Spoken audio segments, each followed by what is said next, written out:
It's a real pleasure to be here. I've sat in the audience many times, but I'm so pleased to be on the stage. We have a wonderful array of two professors and a doctor tonight. And as about a third of you have heard the talks, I would try to give like a 30-second summary of each of their talks just to get everyone on a baseline.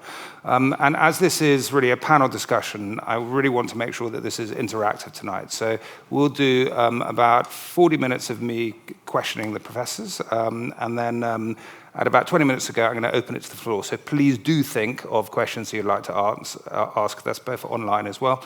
And Nicole, maybe you can wave at me at 22 so I know when the time is up. The Gresham College lecture that you're listening to right now is giving you knowledge and insight from one of the world's leading academic experts. Making it takes a lot of time, but because we want to encourage a love of learning, we think it's well worth it. We never make you pay for lectures, although donations are needed. All we ask in return is this. Send a link to this lecture to someone you think would benefit, and if you haven't already, click the follow or subscribe button from wherever you're listening right now. Now, let's get back to the lecture. Okay, terrific. So let's just go through the talks very quickly. I'll start with James. So James, I think, gave a very moving opening to the challenges of what it used to be like to have a solid tumor, which was a very poor prognostic situation at the start of your career. And you talked about how kind of chemotherapy had its time and then targeted therapy, but really then in recent years, with Jim Allison and the invention of CTLA-4 checkpoint inhibitors came along. We had the second checkpoint inhibitor, PD-1 inhibitors, and really how finally people with solid tumors, metastatic setting, started to have hope and high cure rates. So you talked about checkpoint inhibitors as one example of immunotherapy. You touched briefly on this very tantalizing topic I hope we can get into with neoantigen vaccines as well.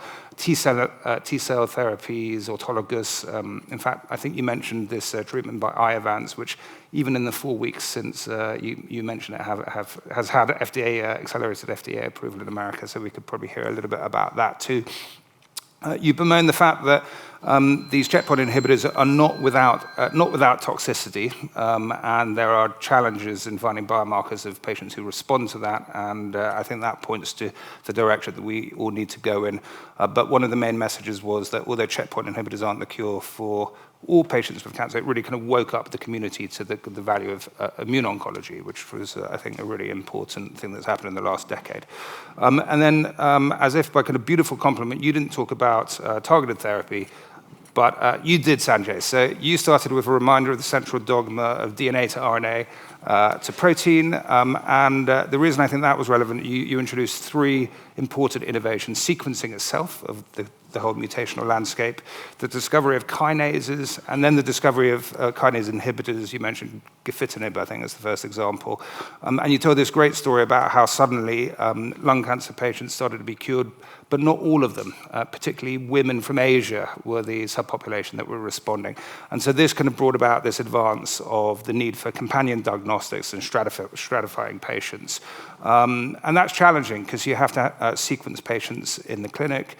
And you talked wonderfully about the operational challenges of sequencing in the clinics and how the advent of liquid biopsy, where instead of sequencing from a surgical biopsy, you sequence from a circulating tumor or cell-free tumor DNA and peripheral blood, that's actually bringing significant operational improvements, not just to diagnosis, but to treatment selection and minimal residual disease follow-up. So that was a nice kind of move from therapeutics to diagnostics. And then finally, as if by design, we ended with Richard, who gave, I think, a very ambitious cancer through the history of radiology, so X-rays, CT scans, MRIs, radionuclides, or radio imaging, nuclear imaging. And then you also coupled it with a cancer through machine learning, which was very challenging, I think, to do both in one lecture. So you talked about the advent of convolutional neural networks and computer vision for picking features in a kind of supervised setting out of X-rays and MRIs and other imaging modalities. And you ended with a brief touch on the use of transformer technology, which kind of looks at all data types at the same time and potentially points to the possibility of multimodal analysis, both in research and in the clinic. And you ended, I think, with a a tantalizing comment that the innovation is very exciting, but we actually haven't seen much of it in your clinic yet. So we should hopefully come back to that. But are those reasonable summaries of the talks? Okay, great. So, I mean, laid bare in those 3 talks were the kind of much of the armamentarium that we have to fight cancer, but maybe not all of it. I could kind of go down the row, starting with you, James. Are there any things that we haven't mentioned that you think are contributing to our kind of new hope in cancer? I think I'd get into trouble if I didn't mention surgery or radiotherapy as still there as treatment modalities. Yeah, absolutely. In terms of curative intent for solid tumours, the mainstay remains surgery and radiotherapy. I'm a medical oncologist, so I'm not an expert on either of those things, but there have been incredible advances in both of those areas in the last 10, 20 years. Robotic surgery, I guess, is the obvious thing that you might pick out. And then with radiotherapy, it's all about again, so that's my area of expertise, but really trying to focus the treatment just on the cancer with minimal margins, because treating the normal parts of the body is what causes the side effects, and there's an interaction there, obviously, with radiology and also what computers can do. So those are probably the main things that we haven't talked about. I'd pick out big picture. Sanjay? I hope someone's going to talk about early detection. Well, that's what I was going to say. Great. Wonderful. Because, at the end of the day, you can only cut out a tumour if you pick it up at a small enough point at which the surgeon can really do a great job and cut it out cleanly, because there's no point, by and large, for a tumour going in there and leaving it behind. That's the fundamental thing that we have to recognise, is that surgery is only viable if the tumour can be completely cut out. And it can only be completely cut out if it's caught at an early enough stage. Now, some cancers grow on the outside of a body. We know that there's a problem with the skin. We can palpate or feel if there's a problem with the breast. However, for internal cancers, we've got an issue because they grow silently within our bodies. So how do we pick these up at an early point at which they can be cut out before they start causing any problems?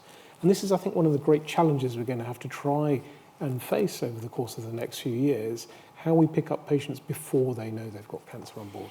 Yeah, okay, and just to put that into plain relief, can you give the audience, as you're a lung specialist, a sense of the survival difference from the stage shift of catching someone at stage 1 versus stage 4 in lung cancer? Stage 4 is an incurable disease by and large. We do have patients who have long-term survival, and that long-term survival can sometimes be measured in many, many years. And in some situations, people are alive for in excess of 5 years. But that is an uncommon scenario. And for many patients still with stage 4 lung cancer, the survival is unfortunately still measured at less than 18 months or 12 months. However, with stage 1 lung cancer, this is a curable scenario. The patient will undergo surgery and the cancer, by and large, will never come back. And that's exactly the type of scenario we need to be in. Yeah, okay, that's very promising. And Richard, anything that you would like to discuss as new tools that so I suppose the area that I do with breast screening, there's real opportunity to move from what we do of quite a crude kind of, not quite one size fits all, but essentially it's population screening and then very high risk screening, and with some more kind of detailed and nuanced analysis, we could move on to alternative kind of stratified screening strategies, and these sort of evolving AI tools kind of really offer us some opportunities just to do what everyone thinks will probably be helpful, but was kind of too difficult to achieve. And so I think that it might be move that into the area that becomes doable. So when you're talking about stratification, you mean identifying some women that would benefit from starting their mammogram screening or their screening at 40 rather than 50? Yeah, or alternative modalities for imaging, because in their breasts you might not see them, for example. The cancer might be there and not detectable on a mammogram. There are various scenarios. Okay. So there's a huge amount of energy being put into early detection. There's lots of other things to bring to bear. We haven't spoken much about metabolomics. There's also innovations in the clinical trial space. And one might think that with all of these tools at our disposal, that cancer has been reduced to an engineering problem, that we now know everything we need to know about the biology of cancer, and it's just a case of delivering operationally in the clinic. I expect, actually, if I said that, I'll get some pushback from you. So where do you think there are areas of biology that still need elucidation and true research? Sanjay, do you want to start? Yeah, I mean, I think, to an extent it is an engineering problem, but really that's simplifying the problem too much, really, because actually our level of knowledge about the biological aspects of cancer, particularly if I talk about genomics, is huge, and we've come leaps and bounds in what we understand about the genetic basis of developing cancer, on what we understand about cancer's genes and how we can drug them. However, there are huge amounts of unknown knowledge. We don't really know how the regulatory aspects of how genes function contribute to the genes function, and how they contribute and individualize a cancer prognosis from a very aggressive cancer to a very indolent cancer. They may look completely the same, but have very different gene function. We don't really understand how that works together. And neither do we really understand how patients develop genetic abnormalities within the tumor in the first place. We know that when we look at the genes of a cancer, not the genes of the individual, the genes of the cancer, we find the usual suspects of about 15, 20 genetic abnormalities. Sometimes we even find fingerprints of long runs of genetic abnormalities that occur within patients' cancer. But why is it the same? And what causes them to develop in the first place? Has the patient done something that puts them at risk, or is this just sheer stochastic bad luck that it's come to them in the first place? We're starting to piece together some of the epidemiological evidence that suggests that there may be environmental factors that contribute to this, but really it's not a very clear association between environment and the genetic problems that then result in the cancer developing in the first place. So there's a big biological piece missing to try and work out how we ended up with the cancer in the first place from the genomic viewpoint. Okay, so that's why we get cancer in the first place. James, I know you deal a lot in the metastatic settings, so do you feel that we understand why cancers become, often long periods of indolence, invasive yet? No. I mean, to answer the original question, I still think there's much more that we don't understand than we do understand. Maybe pick out a couple of examples of that. I mean, the tumour microenvironment. So what that means is the cells around the cancer, blood vessels, immune cells, supporting cells, how they interact with cancer cells. Can we use that therapeutically? There's a lot of efforts to studying that, but I'm not really sure there's much coming out therapeutically at the moment. So I think that's an obvious area where we don't understand it very well. The other thing is resistance and sensitivity, say, to drug treatment or radiotherapy for that matter. Do we really understand why some cancers are sensitive, or why they're sensitive to start off with and then become resistant? At a sort of top level, yes, but in detail, no.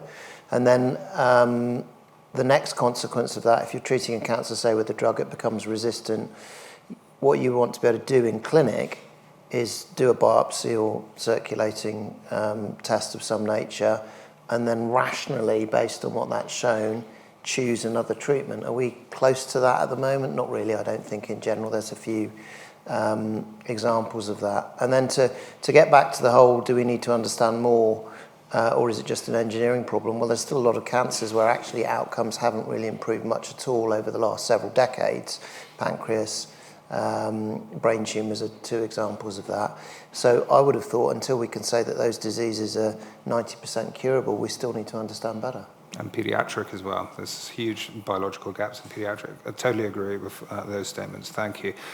Richard, moving on to kind of a question just for you. So you talked a little bit about multimodal analysis. You just touched upon the opportunity for it. Maybe you could explain to the audience what that means and how you might imagine an MDT, a multidisciplinary team meeting of the future, where we have different disciplines from genomics and imaging and pathology coming together, looking in a slightly less siloed way at a patient's progression. I mean, an MDT is an example of getting together different experts to think about the same problem, isn't it? And it seems possible, I don't know whether it's likely and it's certainly not yet, is that these new AI models that we've heard all about over the last few months may be able to make kind of real progress at looking at all of these different things, the genomics and the imaging of, both in terms of the radiology, macro imaging, and the pathology slides, along with actually what's gone on with the patient in the background, how healthy they are, to give us some more kind of quantified input into those decisions that we need to make, giving us better ideas about treatment response and about potential toxicities. So I hope that by gathering kind of hospital data together like that, we can start to work on those questions. And it's not just pulling the data together technically, is it? Don't you think this may help to solve a cultural problem, which is often today geneticists work in completely different buildings and speak a completely different language to, say, pathologists or radiologists? Do you think there's some hope that it actually may bring the cultures of these disciplines together? I don't know about that. That's an interesting thought. I mean, I think the idea of an MDT is that you do bring the cultures together. I'm always cautious about people expecting AI solutions to deliver stuff that they hope to deliver, like keeping the wheels on services. So I think I might put that hope into that kind of box about, I'm not sure I think that might be something for us to deal with in a more human way. More old-fashioned way. Yeah. Okay, I see where you're coming from. So Sanjay, one of the things that you said about the operational challenges of bringing genomics into the clinic really resonated with me, having been at Genomics England for 4 years. But I think that's kind of a view of the clinic and the things behind the scenes in pathology that not many people have any insight into. So I'd love you to just talk to the audience a little bit more about that, and I suppose just see if you can address the question.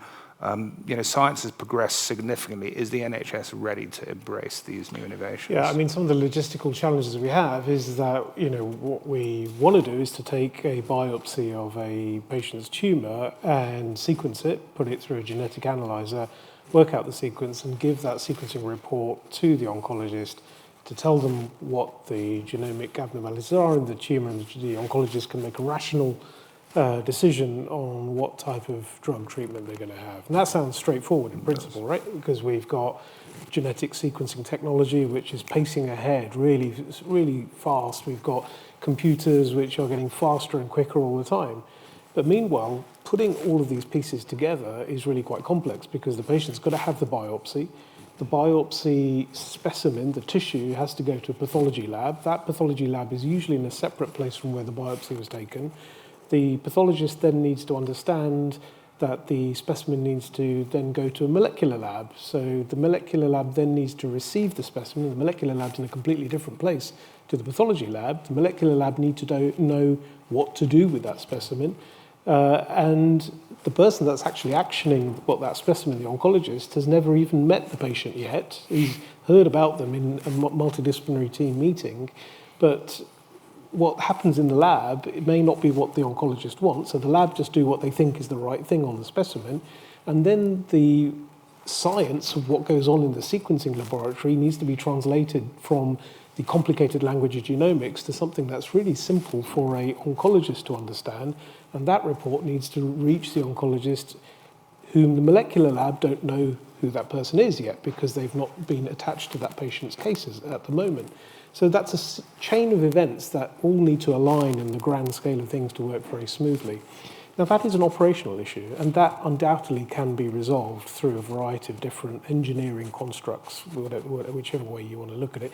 And I have no doubt that it will be resolved. In fact, today there's been a large meeting with NHS England looking at the operational aspects of how we resolve this particular issue, because this affects perhaps a handful of tumour types now. Undoubtedly, it will affect the vast majority of tumours in the course of the next 10 years as genomics for cancer gets operationalised across the entire sector of cancer. And The way we solve this, I think, is complex and is not going to be the same solution in one particular environment that it might be 20 miles down the road or 200 miles down the road. But the challenges are quite similar. The solutions will be different, but undoubtedly we will resolve this because it's the only way we're going to have the right treatment to the right patient at the right point in their journey to really maximize the health economics of making people better. Yeah, that makes a lot of sense. James, I'm going to ask you, my second question will be about the operational challenges, but before I go there, perhaps I can first talk to you, ask you about neoantigen vaccines and the whole prospect of individualized medicines, and then I'll go on to ask you about the enormous operational challenges of making that happen. But perhaps you could first explain what is happening in this new and sexy field of immuno-oncology and neoantigen therapies. Yeah, so this idea of an individualized neoantigen therapy, what does that mean? So it's a question of working out neoantigen means a protein that's on the surface of a cancer cell that isn't on the normal cells that the immune system can potentially respond to. So the way to work that out is actually via sequencing, and the way you do that is you have to sequence the normal cells, you have to sequence the tumour cells as well, and you also have to find out from more sequencing what the proteins are on the surface of the cancer cell. So that all sort of sounds complicated, and it is, but it's doable, actually. That's the important bit. And I showed one or two slides with my talk showing in a small trial in melanoma that type of approach, making a personalised vaccine, if you want to call it that, with messenger RNA, appears to be better in combination with immunotherapy than our standard treatment, which at the moment would be to have immunotherapy on its own. So there's lots of trials ongoing to try and confirm that. And again, it was a small trial. There wasn't that much follow-up. But I guess the point of all of this is the complexity of doing this. And to Sanjay's point, I think, honestly, at the moment, pathology labs aren't remotely set up to do that. It's being done at the moment in the context of a clinical trial, supported by the companies that make the product. And if the trial turns out to show a real benefit in due course, which will be, I would imagine, 2 or 3 years when we see the results of the trial, then if you like, transposing that, if that's the right word, into our routine practice, assuming the treatment gets reimbursed, of course, I think could be quite challenging, honestly. The specimen, Sanjay said this already, but it's worth repeating, needs to be analysed in a particular way. It needs to be processed in a particular way. If you don't do it in that way, or you take too long to do it, then you don't get a good quality product. The turnaround times need to be quite quick. So there's none of this is insurmountable, but the point is that logistically, you can't just, if the drug kind of becomes, or the product becomes available in due course, you can't assume all that stuff's going to happen. You actually need to put some work in to get organised to work out how you're going to do it. Otherwise, the patients are not going to end up getting the treatment. So there's a bit of work to do there as well for vaccines in this space. Yeah, and I certainly know that the time tolerances that some of the leaders in that field are expecting are very challenging. They want to go from the surgical biopsy, a whole exome and an RNA-seq, to doing the neoantigen prioritization, designing the vaccine, manufacturing it, and getting it back into the patient's arm within, I think, 30 days, which is something which is almost unimaginable in the modern clinic today. But it gives us the thing that we need to aim for, and I think I'm hopeful in the next few years we will be able to do that. Yeah, I think it's important to have a target. And I mean, I talked a little bit about cellular therapy as well, and one of the problems, if you like, historically with that was it took so long to generate a product. And with Iovance, which is the example I showed, it's down to 3 weeks now. So all this stuff's doable, but we just need to figure out how to make it happen. The other interesting thing, actually, the other point I would make, at the moment, I've been and others have been talking about a small trial. One of the reasons to do a larger trial at more centres around the world is to try and actually get some traction on these issues during the trial, and to try and find out, if you like, what's important and what isn't important, the size of the sample, how long it's in the lab, all sorts of other stuff. So we'll get more information on that. And I'm going to make one more point about that as well, which I can't remember if I said it last time, is that this is a new potential class of therapy for cancer. And so one of the reasons to do trials is to demonstrate, hopefully, it's better than what we've got at the moment. But the other thing with new therapies is to understand side effects as well. Because if the treatment gets approved for use, we actually need to understand the side effects. And if it's a completely new type of drug, who's to say that we might not see side effects that we weren't expecting or we hadn't seen so far? So I would emphasise that point as well. Yeah, I think you speak the way that many of the wise immune-oncologists that I speak to tend to do, which is the immune system is so complicated that trying to anticipate rationally what it will do under certain conditions is just not feasible. And really, the right way to answer these questions is just to run trials. And so, are you pleased that this is happening in the clinic in kind of ambitious programs like these neoantigen therapies? Yeah, absolutely. Yeah, but I'll say that what you've just said again. I think it's critical. You might think you can second guess what's going to happen in terms of side effects, but I think history teaches us that you can't, and you're always going to get surprises. And also, do we really think that we can understand all of this stuff from preclinical modelling laboratory research? Of course we can't. Things happen when you actually start treating patients that you, of course, didn't anticipate. Yeah, we have cured many cancers and many neurological diseases in mice many times that don't work in humans. So James is very keen on trials. Let's go back to the topic of AI and imaging. I think you're one of the radiologists that I think is really embracing and enthusiastic about this space, which is not true for everyone in your field.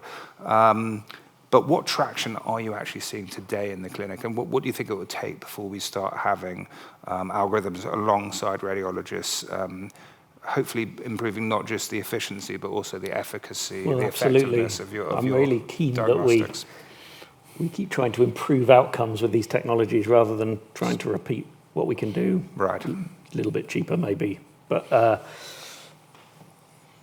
we haven't got all that much yet. We've got actually in breast now, there are some good studies coming out of Scandinavia over the last 6 months or a bit more that look very promising for real prospective work. There's lots of work in the retrospective context, but that's needs to be treated with caution for various reasons, it's useful to guide prospective work, but you really need prospective work before you start to be able to rely on that sort of change. Elsewhere in radiology, there's little bits and bobs, and there's good things of nodule detection and things like that in lung, but it hasn't made a big change yet. But there's a lot of work going on, and I think there's a lot of potential in a lot of areas, but some of it will not deliver. For sure. Well, if it all delivered, we wouldn't have to run trials, really. Sanjay, I know that you're professionally very committed to liquid biopsy. You do a lot of work in R&D in the field alongside your clinical practice. It's such an important revolution in the cancer space. I'd love you to explain it a little bit more, because I think it really is bringing a lot of hope. And I think it's bringing hope in 4 settings that we've talked about before. So if you could just run through the 4 clinical settings that liquid biopsy work in. So liquid biopsy is a really very broad term. Yes. It simply means, it's a terrible term actually, it is, but it solves its purpose. It basically means taking a blood sample or a sample. It could be a urine sample, frankly, but we generally use it to talk about a blood sample, and understanding the tumour better from it.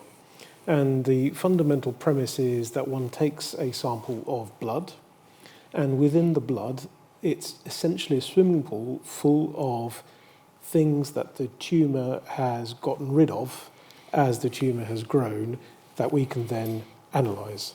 And there are lots of little tiny fragments of the tumour's debris within the blood that can then be analysed. The one that we're currently looking at, and the one that we really have a lot of data on, is the DNA of the tumour that we can find in very, very small, tiny fragments in a patient's blood. And as a cancer cell grows and divides, some of these will die. And as they die, they release their genes within the blood, and we can detect that at very, very small levels. So if we can take a blood sample and detect fragments of the tumour's DNA, that really gives us a great understanding of what's going on in the tumour's DNA without putting a big needle into somebody's chest or a big bronchoscope down their mouth or a big camera on their bottom. It's a great advantage to take a blood sample because we can also do that at various time points as well. And this is the really critical point because we can track the evolution of cancer along a patient's journey at various time points. So, for example, if a patient has a diagnosis of early lung cancer, it can be used perhaps to detect that cancer in the first place. And there's a lot of work that's currently ongoing to look at liquid biopsy as a screening tool to take people from the street to do a blood draw to find if they've got cancer in them or not on the basis of this blood test. Now, whether that will pan out or not, we can discuss later on. You can take a patient who's known to have early stage cancer, stage 1, and show that you can detect their DNA prior to their surgery. And then you can take the cancer out and you can do the same test afterwards to check whether that DNA has been cleared. And that is called molecular resolution of that particular cancer. Now, what's really interesting is you can follow that patient up. We know that even if we cut out cancers, many people are cured. But in some patients, the cancer comes back. If we do serial blood sampling, we can sometimes detect the fragments of the tumour's DNA reappearing, often many months before we detect the cancer on a scan. So that gives us an opportunity to intensify our treatment, because maybe those patients with residual cancer after the surgery are the ones that need more treatment than just the surgery. Maybe they need James's immunotherapy, maybe they need my targeted therapy, maybe they need chemotherapy, maybe they need radiation. Maybe we need to hunt more to see if there's any other tumour there to really convert them into cures, because that's what it's all after. And of course, if they're unfortunate enough for the cancer to come back, we can then use that same blood draw to then analyze the DNA of the cancer that we know that has then come back, to then work out again what is the right drug therapy for that particular cancer, to work out the Achilles heel that we can really slay that cancer or really topple the tree by cutting it at the roots to try and eradicate it. Now, and sometimes we treat a cancer and then the cancer then evolves, and then we can do another blood draw to check what the evolution of that cancer is, to see how the genes have changed, to work out whether it offers up a new opportunity for a new targeted therapy or a new immunotherapeutic. I think undoubtedly we are going to be doing more and more of this over the course of the next 10 years. For me, I think this is really the key area that is going to change over the course of the next 10 years for implementation in routine clinical care to really change our drug decision making over the course of the patient's lifetime. So that was a beautiful description, including early detection. I want to ask all three of you about early detection, but to make a link between what you do and what you do, Richard, well, you mentioned that we can look for genetic features of DNA in the liquid biopsy setting. We can also look for these chemical modifications called methylation, and from methylation patterns in an all-comer population, so people who have not yet been identified with cancer, you can also map that methylation to something called tissue of origin, so we can say you're elevated risk for cancer, and by the way, it is in your brain or it is in your liver, and then we can follow up with imaging. So there will be an imaging cascade to follow up and as a confirmatory test that exists there. So, I mean, maybe starting with you, but I'd love to hear all three of your views on that. In 5 or 10 years from now, can you see a world where every year, every adult goes and has a blood test, gets cascaded down a series of follow-up pathways, maybe with radiology, maybe with polygenic risk scores? How do you see the future panning out that way? I think you've got to be exceptionally careful with that kind of approach, haven't you? Because you've got to know what your questions are and how you can deal with the implications of what you find. So I suspect your 5 or 10 year time frame wouldn't give us enough time to clarify what we can do and what we can discover. And screening for things can cause a lot of harm as well as a lot of good. So yeah, I don't know, but I'm cautious, and I think 5 to 10 years is optimistic. Interesting. I will challenge that over dinner. I look forward to that. James, what do you think? Yeah, I think the technology will exist to do that in 5 to 10 years. Will it be widely implemented? I'm not sure about that. But Richard makes an important point as well. You know, you're picking up these early things, you need to understand what they mean. And so that requires study, because it might be you pick something up and it's sort of incidental and it's in the background for a number of years, not cause any trouble.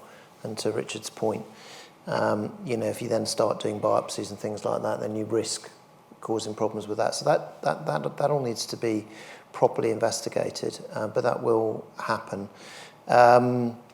Just on the subject of early diagnosis, more generally, I think it's critical. I mean, all of us as oncologists would prefer not to have to treat established cancers or cancers that have spread. And I might, it's probably slightly off topic, but I might just mention prevention as well, because I mean that's an important aspect, I think, of all of this. You know, there are some incredibly well characterised risk factors for some cancers. So ultraviolet light sunburn for melanoma is well known. Does that mean that if you go to the Mediterranean, you're on summer holidays, all the kids on the beach are wearing rash vests and they're out of the sun in the middle of the day wearing factor 50? No. Have we had that information for decades? Yes. So I'm making the point the knowledge is there, but actually there's a whole range of chain of events that need to happen for it to kind of make it into people's day-to-day lives. And then the other thing, smoking. I don't think I can not mention smoking. I don't treat lung cancer, Sanjay does, but in terms of, you know, an incredibly well-established risk factor preventable for cancer, and there are others for different cancers. So I think that has to be part of the picture as well. So another way of saying that is don't wait for clever people like these guys to come and cure your cancers. Prevent them by not smoking, by putting sunscreen on, and yes, try not to be overly morbidly obese as well. Sanjay, a final comment from you, and then we're going to open to the floor. Yeah, well, you know, I'm a glass half full guy, right? And I think that we will be implementing these tests over the course of that 10-year timeframe. We're currently using the first generation methylation signature tests at the moment, and NHS England is piloting these in a trial. They do pick up cancer, not very frequently, but they do pick up cancer. The problem is that a lot of the cancers they pick up are already metastatic, and that's the real challenge that we've got with our first generation technologies. But listen, this is the first time we've dabbled with this, right? Whilst we are using first generation technologies, we're already aware that there are other generation of methylation signatures, including other aspects like fragmentomics coming through, which have the possibility of making much more sensitive, much more specific assays available. I have no doubt that we will be using some sort of blood testing over the course of the next 10 years routinely in some form of clinical care. Now, whether that will be adjunct to standardized screening programs that we already have, or whether that will be, well, I'm going to pop into Sainsbury's to buy my bananas and I'll have a blood test while I'm still at it, I don't really know. But I think that there will be some form of blood testing at some point which will identify high-risk population to then either go straight to scanning or some sort of other risk modulation to then pick up cancers earlier. Okay, fascinating answers. We've had the whole range of risk appetite in the panel, and to put this in perspective, many of these liquid biopsies are being extensively used clinically in America today. So, and so it shows how often cultures and the health economics of health economies change the pace of innovation. So with that, I would love to open to the floor. I hope you've all thought some good questions. We do need to ask you to use the microphone because there will be thousands of people online listening to this in real time. But someone have a microphone? We have a question right at the front here. If we can get her a microphone. Nicole, maybe pass your microphone over. Thank you. And there should be some roving mics Would somebody like to talk about the potential value of proton beam therapy? They've had quite a lot of success in some other countries, particularly the States, with certain types of cancer, and it even can help people with stage 4 cancer, but it's not widely used here. I know it's very, very expensive to install. Is it the cost or the lack of research, or is it going to be used more here, or what? Who wants to take that? I can. Not my area of expertise, but yeah, proton treatment's pretty well established in certain situations. So eye melanomas are treated with protons, and some childhood cancers as well. I've already said I'm not a radiotherapist, but some of this is about the characteristics of protons, where they go in the body and what they can do. Certain cancers already are treated, but I think more research is needed to try and understand that better. But it's not a panacea. It's an example, I would say, of a type of radiotherapy that is a well understood role in certain areas and probably needs more investigation in others. And yes, it's expensive. I think there's 2 proton machines in the UK. There are 2 NHS proton machines, but there are several private ones as well, and the nearest one is walking distance from here. Not widely used in metastatic cancer because it's a very, very focal treatment, but as James says, has some very strong application. Yeah, hi, thank you very much. Just so you picked up on the use of ctDNA liquid biopsies in kind of monitoring ongoing disease.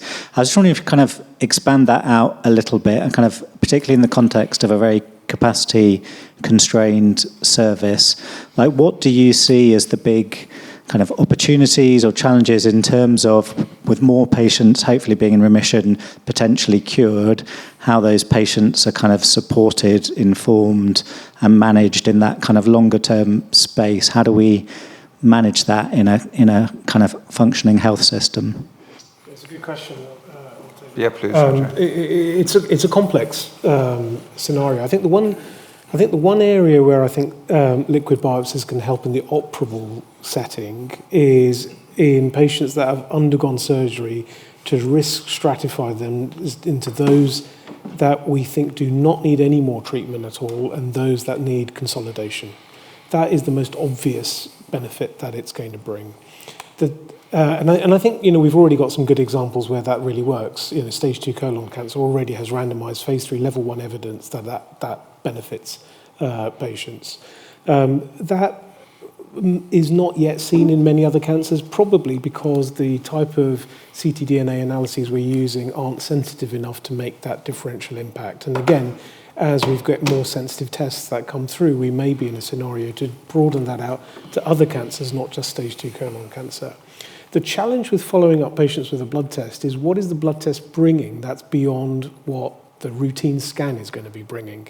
Because if I pick up the cancer 6 months earlier, am I really going to meaningfully change the trajectory of that patient? Am I really going to cure them at that stage, or has the patient already developed disseminated disease, and picking it up 6 months earlier isn't going to make an impact on their quality of life or their overall survival? And that's why, as James has said, we just need to run the trials. We need to generate the data to say, what does the routine blood testing of a patient after surgery bring compared to the standardized CT scanning that they would be having afterwards, to try and work out what the value of that is. Does it make people live longer? Does it make people have better treatments, or does it allow us to withhold some treatments from patients that don't need it?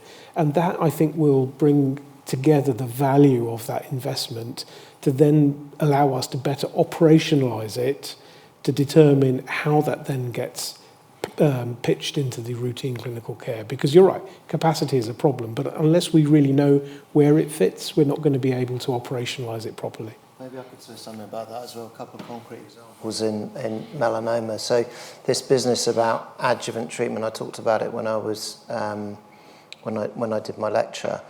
And at the moment, let's say in melanoma, we don't really have any sophisticated tools at all to choose who to give a year of drug treatment to after surgery. But if, say, on a circulating marker, we could say, well, actually, you don't need to have this treatment. It might be 80% of the people in the clinic don't need to have the treatment. Obvious resource saving, side effect saving, cost saving. And then I'm going to just make a technical point as well, Sanjay, if I may. which is that targeted therapies for melanoma in the established metastatic setting, spread of cancer, abnormalities on scans, are not curative. But in the earlier setting, adjuvant, they seem to be potentially curative. And so maybe there is something in there about the actual number of tumour cells in the body, and actually maybe our treatments work a lot better if we've got this minimal residual disease. I'm not sure it's been that well tested yet, but again, if we could stop people getting metastatic cancer with targeted therapies because we're picking up minimal residual disease, you're going to cure more people, you're going to have life expectancy and so on and so forth. So I actually see major opportunities in both directions. Can I ask, what are the biggest challenges in translating from the science into the clinic? And also, why is, like, in terms of a scientific question, like, why is cancer so hard to cure, and what are the biggest, like, features that we need to target in order to get a therapy across? Wow, that's two very big questions. I love it. How do we make science work in the clinic, and why is cancer hard to cure? Who wants to have a go at that? Yes, right. Please, James. Why is cancer hard to cure? Because it's lots of different diseases, they're heterogeneous, there's enormous variation over space and time.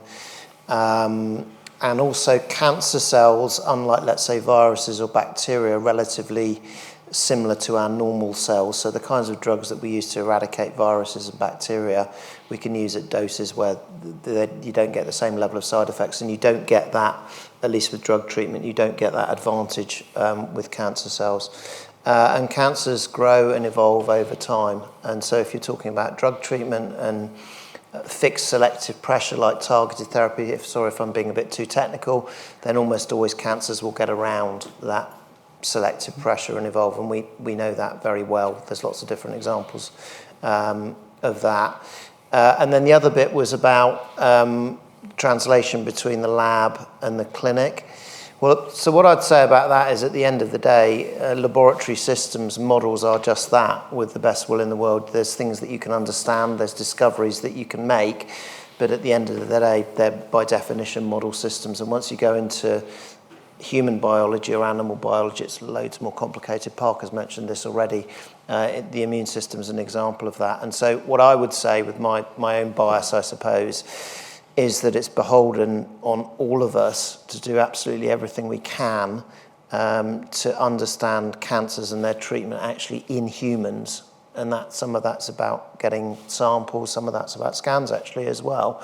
And in the old days, I think I did say this before, we didn't do any of that stuff, but now we've got the tools at our disposal. And if we analyse those data, I think that's one of the ways that we're going to understand why our treatments work and don't work. So as a go at answering it. It's a very rich theme. I'm going to come to you at the front in a second, but I just want to ask one question off the iPad, because we've got so many I won't be able to get through them. But a question for you, Richard. So I thought this was on your topic. How protective do individuals need to be about their personal medical data in the future? This is something that I think is really important because from personally speaking, I'm very protective about my personal data. I don't really do much on social media, and I don't allow WhatsApp access to my contact lists, which means it's a complete pain to use. But I just don't like people knowing about me. But as a society, if we can share our medical information, then I think we get huge advances in terms of helping each other with the information about ourselves.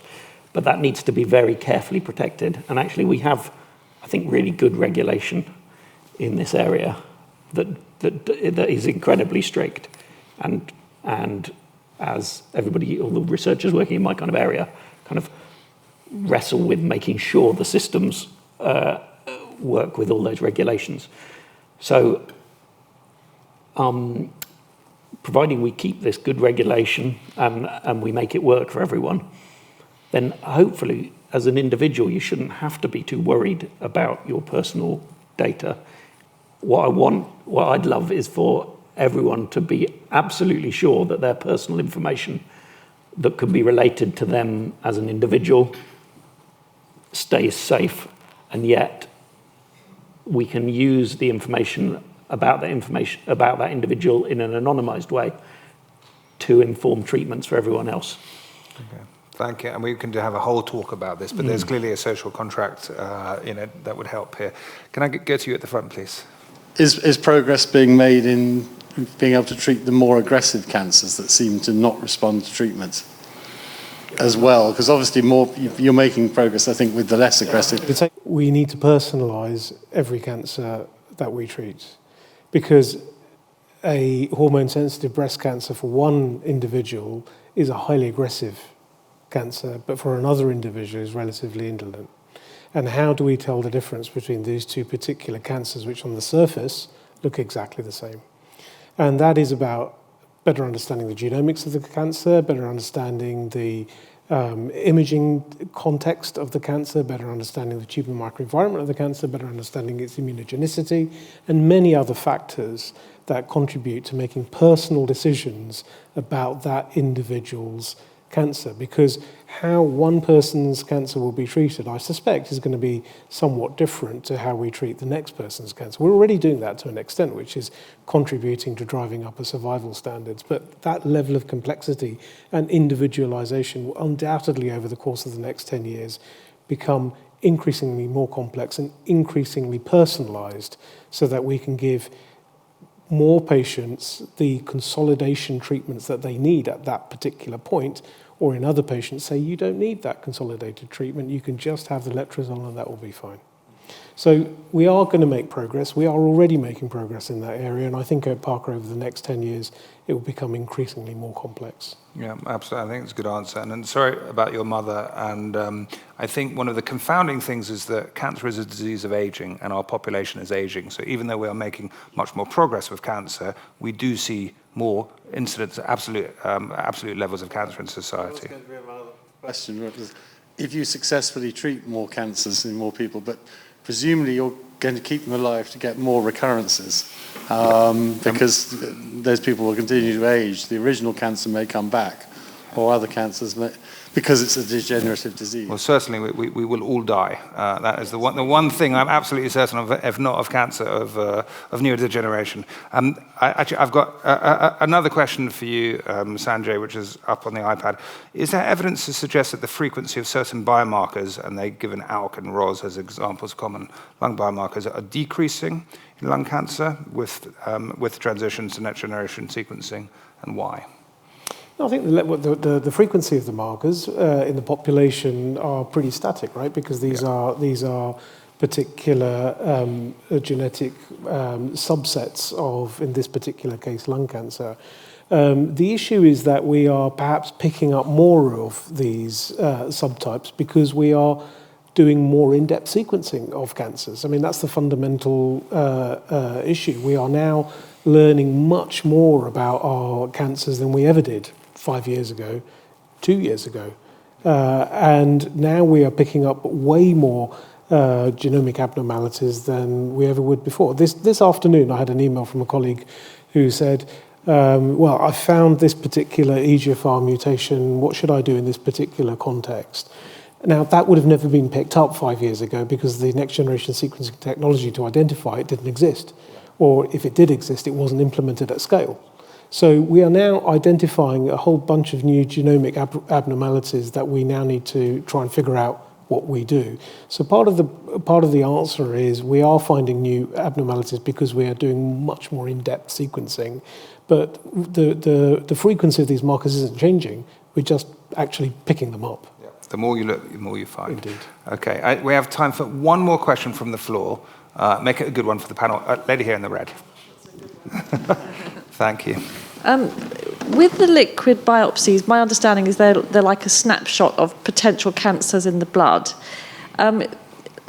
Let's say you're using a liquid biopsy in a sort of a monitoring setting. So someone's gone through treatment and you want to just see how their, the future is progressing. How frequently would they be carried out? Because an aggressive cancer could come back quickly. So you could, if you did it, let's say once a year, within that year, it could come back very quickly. Or what sort of timescales, or would it vary? It's a good question. I mean, I don't think we know the answer to that question, to be quite honest with you. And I think it will the answer to that question will differ by where you are in that journey on follow-up, what your a priori risk of relapse is in the first place, because the a priori risk of relapse is going to be determined by characteristics of the tumor that was cut out. How much of it was on board, how many lymph nodes were involved, how aggressive did it look under the microscope. And some cancers you might want to sample annually, some cancers you might want to sample a bit more frequently. But fundamentally, we don't even know whether sampling them makes a difference at all. So we really do need to start at base one to try and figure out what are these blood tests which can detect tumour earlier than the scans. What are they really bringing to the equation? Are they just causing 7 months of worry until the cancer pops up and then we do anything about it, in which case it's completely wasted time, frankly? Or is it really going to change the survival outcome because we can intervene early and make a difference? That's the data we need to generate. Sanjay, thank you. I think that's a good place to end. It's clear that we are all on a kind of exploratory journey together, patients, professors, doctors. I just would like to end by thanking the panel for doing such a good job. Thank you, everyone.